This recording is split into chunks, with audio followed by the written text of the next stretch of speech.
Selamat petang kepada Profesor Madya Dr. Mulahimi bin Husin dan rakan-rakan sekalian. Nama saya ialah Chin Ting Yo dan nombor matrik saya ialah L2024-2002-370. Hari ini saya akan membentangkan assignment infografi aplikasi psikologi pendidikan yang saya buat dari jurnal bertajuk Minat, Tingkah Laku Distruktif dan Gaya Pembelajaran Murid Bermasalah Pembelajaran di Sekolah Rendah. Dalam jurnal ini berkata bahawa tingkah laku, minat dan gaya pembelajaran ialah saling pengaruh dalam kalangan belajar semasa pembelajaran. Dalam pembentangan ini, saya akan mengutamakan pembincangan pengaruh minat dan gaya pembelajaran terhadap tingkah laku. Tingkah laku distruktif bermaksud masalah tingkah laku yang menyebabkan proses penggangguan pengajaran dan pembelajaran dalam bilik belajar. Hal ini berlaku dalam kalangan murid aliran perdana iaitu murid biasa dan Attention Deficit Hyperactivity Disorder ADHD iaitu murid yang susah menumpukan perhatian dan susah duduk diam. Antara contoh tingkah laku distruktif ialah tidur dalam kelas, keluar kelas tanpa izin guru, tidak buat latihan yang diberi, cepat bosan dan mengganggu rakan yang sedang belajar serta tidak hadir ke sekolah.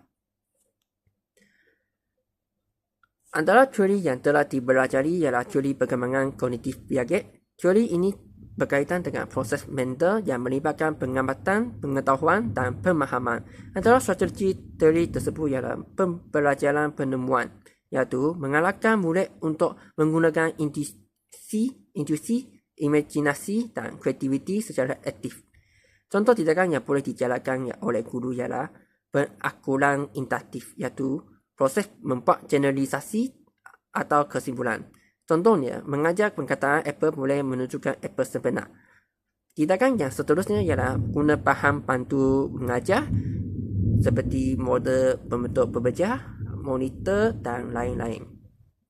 Tindakan yang lain ialah guna peta minda, iaitu belajar yang dilukis secara ringkas untuk membantu belajar mudah memahami pengajaran. Mempunyai banyak tindakan lagi terhadap teori tersebut. Teori ini lebih cenderung untuk memupuk minat pelajar dalam pengajaran dan pembelajaran. Apabila minat belajar ditingkat, pelajar tidak akan melakukan tingkah laku distruktif semasa pembelajaran dan akan memberi tumpuan yang lebih kepada proses pembelajaran di kelas. Teori kedua yang dapat didapati ialah teori konstruktivisme Vygotsky, juga boleh dikenali sebagai teori perkembangan kognitif Vygotsky, iaitu pengaruh sosial dan budaya dalam perkembangan individu. Mengikut teori tersebut berkata bahawa manusia akan lebih berkembang sekiranya dibantu oleh NKO, iaitu mereka yang lebih dahulu. Oleh itu, konsep jom perkembangan proximal ditubuhkan untuk memenuhi teori ini. Dalam jom perkembangan proximal mempunyai 3 jenis. Pertama, tugas yang tidak boleh dilakukan dengan bimbingan. Kedua, tugas yang boleh dilakukan dengan bimbingan. Dan ketiga, tugas boleh dilakukan tanpa bimbingan. Oleh itu, scaffolding iaitu sokongan daripada MKO diberikan untuk mencapai pengetahuan dan kemahiran jom tersebut. Teori ini lebih cenderung kepada gaya pembelajaran guru dalam kelas, iaitu tugas yang boleh dilakukan dengan bimbingan. Lalu pengaruh kepada gaya pembelajaran belajar, iaitu tugas boleh dilakukan tanpa bimbingan seperti membuat latihan dan lain-lain tanpa bimbingan orang lain. Antara sumbangan teori ini terhadap golongan tertentu ialah guru dalam memberi bantuan untuk penyelesaian masalah tingkah laku distruktif pelajar. Yang pertama ialah sediakan gaya pembelajaran yang sesuai dan berbagai kepada murid. Kerana gaya pembelajaran yang tidak sesuai terhadap pelajar akan berasa kurang minat dan bosan, lalu melakukan tingkah laku distruktif. Hal ini demikian kerana pelaksanaan minat belajar amat penting. Kerana pelajar yang minat dalam suatu perkara, mereka akan melakukan perkara tersebut tanpa menyuruh. Sebaliknya, murid yang tidak minat terhadap perkara tersebut, mereka akan melakukan sesuatu perkara dengan lewat dan tidak menyiapkan tugasan sekolah yang diberikan.